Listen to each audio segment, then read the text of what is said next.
Chief growth officer Deepak Parekh, आप दोनों का कार्यक्रम में स्वागत है। दालों के ऊपर हम पहले भी बातें करते रहे हैं और काफी सारी चिंताएं यहां पर बनकर भी आई हैं। दीपक, आपने कहा था हमें कि प्राइसेस बढ़े हैं और बढ़े हैं भी, लेकिन उसके बावजूद भी यहां पर जो दिक्कतें आई हैं, जिस तरह से जो रेट्स हमने कल आते हुए देखी हैं, स्थिति यहां पर सरकार जिसका जायजा ले रही है, कैसे देखते हैं उसका इम्पैक्ट? नहीं, बहुत ये गवर्नमेंट पहले से एक्टिव रही है। उनको लग रहा था कि ट्रेडर्स ने काफी कुछ होल्ड करके रखा है, उसके कारण शायद प्राइसेस काफी हाई है। और जहां जहां पे ऑफिसर्स पहुंचे भी हैं, वहां पे आप देखिए कि ये मोड ऑफ एजुकेशनल एक्टिविटी ज्यादा लग रही है रादर देन रेट्स। तो उन्होंने एजुकेट करने की कोशिश की है कि आप पोर्टल पे ये सब इंफॉर्मेशन डालिए, जिससे गवर्नमेंट एक सकारात्मक आगे अपनी पॉलिसी बना सके। सो मैं इसको रेट की तरह नहीं देखता हूँ। मैं ज्यादातर इसको it is more of traders को और पल्स के इसके जो मिलर्स हैं उनको अपडेट करने की ज्यादा एक एक्टिविटी है। एक सटल मैसेज भी गया है कि आप छुपाइए कुछ भी नहीं।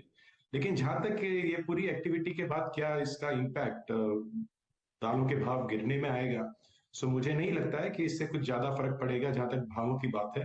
क्योंकि स्टॉक ही लिमिटेड है। आप किसी भी ट्रेडर से बात कीजिए, अगर आप किसी को 50-100 टन भी अगर खरीदना है तो मार्केट के अंदर अवेलेबिलिटी नहीं है।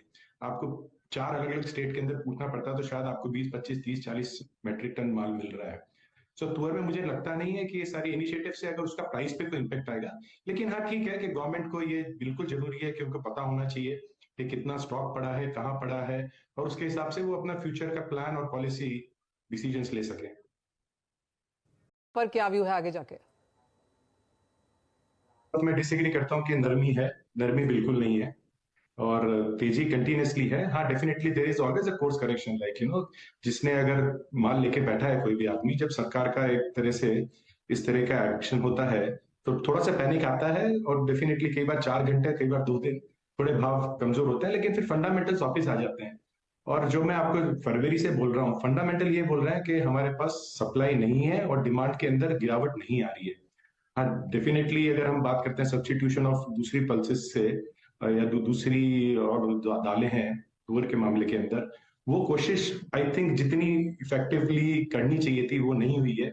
जहां तक सरकार जो ये बोल रही है कि शायद ये सिर्फ मैनिपुलेशन है, मैम 1 मिलियन टन का शॉर्टफॉल था, उसके अंदर मैनिपुलेशन एक लेवल तक जा सकता है। सो मुझे ये लगता है कि सरकार को बड़ा सीरियसली सोचना चाहिए कि वो डिमांड के ऊपर कंट्रोल कैसे करे, क्योंकि सप्लाई साइड यही रहने वाला है। और अगस्त तक मुझे नहीं लगता कि सप्लाई साइड के अंदर कहीं पे भी इंप्रूवमेंट आएगा। इनफैक्ट गवर्नमेंट ने कई जगह कंट्रीब्यूट भी किया है प्राइसेस के अंदर ऊपर जाने के अंदर। आप देखिए एनसीसीएफ ने किस प्राइसेस के अंदर उन्होंने जो अभी खरीदा था माल, उन्होंने खुद ने काफी हाई प्राइसेस पे माल खरीदा है। तो एक बेंचमार्क बन गया है कि 88 के नीचे तो जाना ही नहीं चाहिए।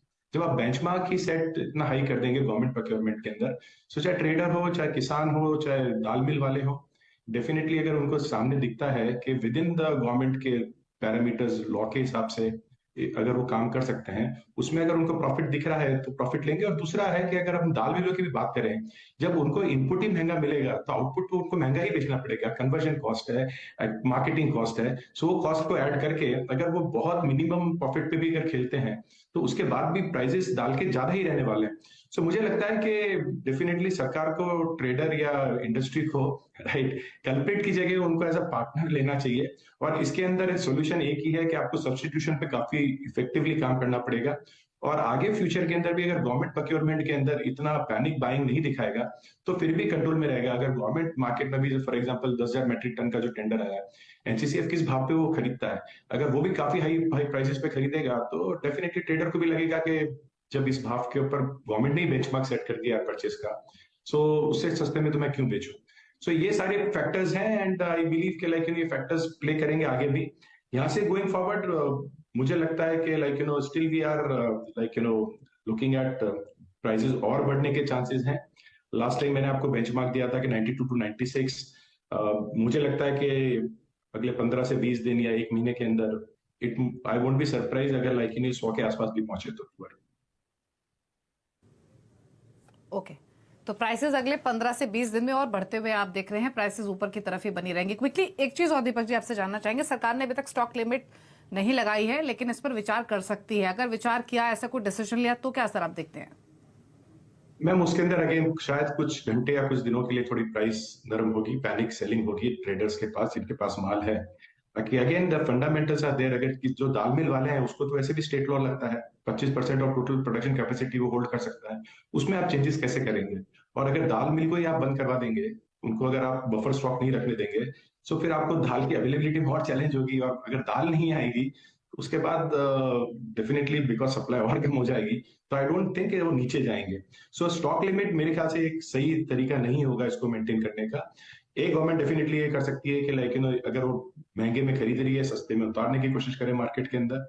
अगर government is ready to take that bill on themselves, I think वो थोड़ा कंट्रोल कर पाएंगे। Otherwise fundamentals are stack very very strongly against. And इसके अंदर ना सरकार की गलती, ना ट्रेडर की गलती, ना किसान की गलती है, right? We are standing in a situation where जहाँ पे सप्लाई नहीं है लेकिन डिमांड तो इतनी है ना, देश में इतने ही लोग इतनी ही दाल खा रहे हैं। So again going back, I don't think stock limit लगा देने से या रिग्रेसिव पॉलिसीज इंप्लीमेंट करने से प्राइसेस के अंदर कुछ ज्यादा फर्क पड़ेगा। That is my personal view. तो सप्लाई